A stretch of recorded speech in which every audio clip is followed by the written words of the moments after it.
not even religion, it's an ideology. And that shows that it is indeed a dimension no one has taken into account, and not only our politicians. Douglas, you're going to come back, though. I want somebody to push back on the basic case Douglas made right at the beginning, or just a moment ago, rather, that somehow this is a problem that has been brought into Europe by, I presume, Douglas means the immigration of Muslims in big numbers. There's no doubt that when you look at the Muslim world in general, there are lots of problems. We have enormous problems with regards to women's rights, LGBT rights, freedom of speech, human rights, and we got lots of things that we should be criticizing, and we are criticizing. But it would also be a very big mistake to think that the Muslim world is a monolithic whole and that all Muslims are similar and they have a similar worldview. In fact, they do not. There are enormous differences. There always were, historically, and today as well, depending on whom you talk to, which country, what time you are focusing on. The differences are amazing. My worry is extremists in one place are creating more extremists elsewhere.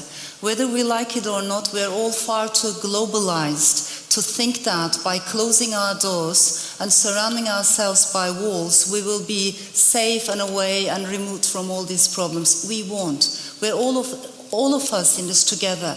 It is a massive, terrorism is a big international global problem, and it can only be solved through global solidarity. With regards to the burkini ban in France, I sincerely believe it was very, very wrong.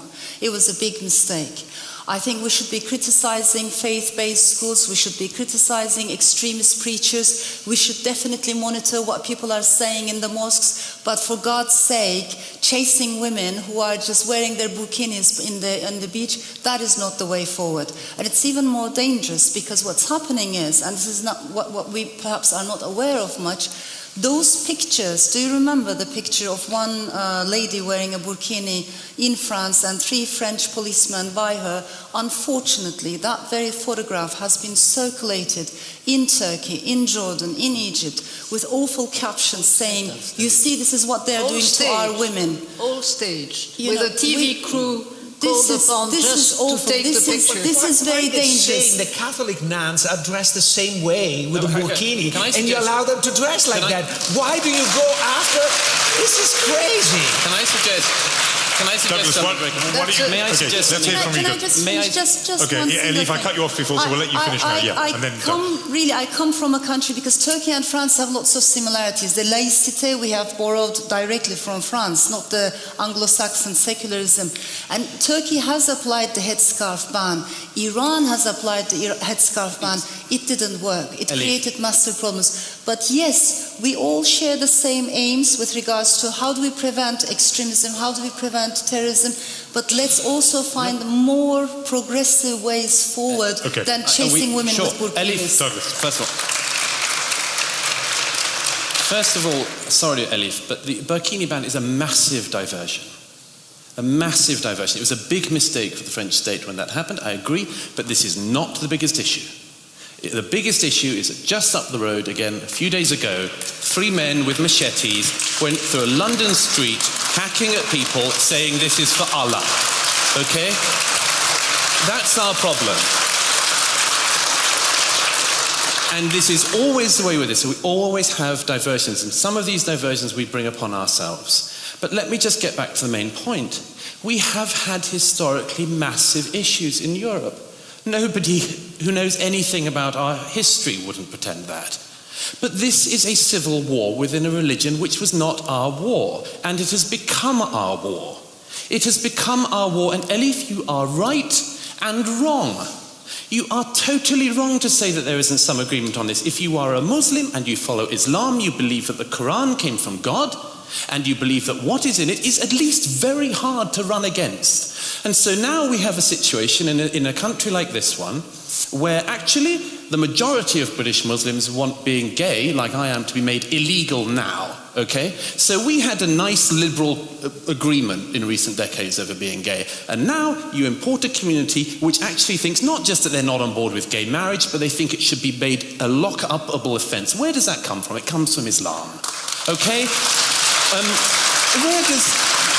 where do all these things have? They come from this, and I'm sorry, but it is a much worse problem than we think.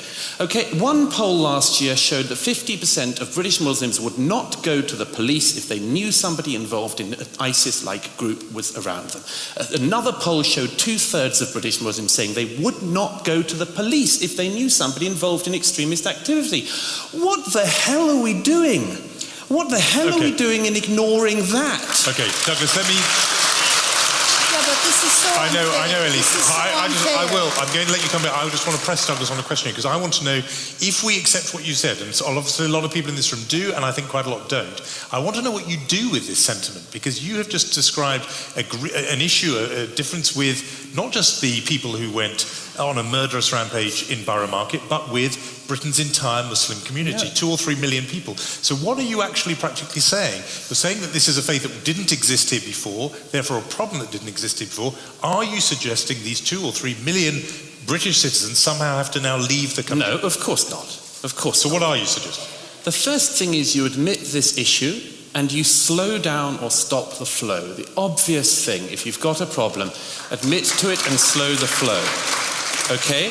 The second thing is obviously you try to work on the people you have here. Obviously. You can't... What does work on mean? Well, you hope that over many, many generations things will change. Of course, the problem we all have is a situation like the case of Salman Abedi. This country gave his parents asylum. They fled from Libya. We gave his parents asylum. Now we're working out what his parents actually believed. But actually, then 2 weeks ago, their son goes into a Manchester arena and blows up 22 people, one for every year of life this country gave him. So we could be in a situation where we're saying, okay, the first generation are fine, but we've no idea what their children are going to do. And I would very quickly make this point. Really quickly, if you want to see the depth of this problem and a possible solution, see who the most vilified people in the Muslim community in this country, they are the reformers. Every single case, it's the reformers.